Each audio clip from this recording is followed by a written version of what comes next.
ಇವಾಗ ಎಷ್ಟೋ ಜನ ಸರಿಯಾದ ಒಂದು ಡಯಾಗ್ನೋಸಿಸ್ ಇಲ್ಲದೆ ಸೆಲ್ಫ್ ಮೆಡಿಕೇಶನ್ ಅಂತ ಹೇಳ್ಬಿಟ್ಟು ಮಾಡೋದಕ್ಕೆ ಹೋಗ್ತಾರೆ. ಕಾಫ್ ಬಂತು ಅಂತ ಹೇಳಿದ್ರೆ ಎಲ್ಲೋ ಮೆಡಿಕಲ್ ಶಾಪಲ್ಲಿ ಹೋಗ್ಬಿಟ್ಟು ಮೆಡಿಸಿನ್ ತೊಗೊಂಬಿಟ್ಟು ಹಾಕೊಂಡ್ರೆ ಹೋಗ್ಬಿಡುತ್ತೆ.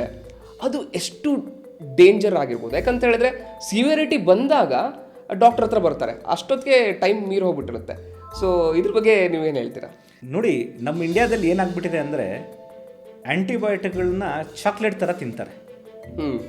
ಏನೋ ಕೆಮ್ಮಾಯಿತು, ಜ್ವರ ಆಯಿತು ಅಂತಂದರೆ ಸೀದಾ ಹೋಗೋದು, ಒಂದು ಮೆಡಿಕಲ್ ಶಾಪಿಗೆ ಹೋಗೋದು, ಅಲ್ಲಿ ಯಾವುದೋ ಒಂದು ಆ್ಯಂಟಿಬಯೋಟಿಕ್ ತೊಗೊಳೋದು, ಅದು ಕಡಿಮೆ ಆಗಿಲ್ಲ ಅಂತಂದರೆ ಆಮೇಲೆ ಡಾಕ್ಟರ್ ಹತ್ರ ಹೋಗ್ತಾರೆ. ಹೌದು, ಇದು ಬೇಸಿಕಲಿ ಸಿಸ್ಟಮ್ ಎರರ್ ಅಂತ ಹೇಳ್ತೀನಿ ನಾನು. ಪೇಷಂಟ್ ಪ್ರಾಬ್ಲಮ್ ಅಂತ ಹೇಳ್ತಿಲ್ಲ, ಅಥವಾ ವೆಂಡರ್ ಪ್ರಾಬ್ಲಮ್ ಅಂತ ಹೇಳ್ತಿಲ್ಲ.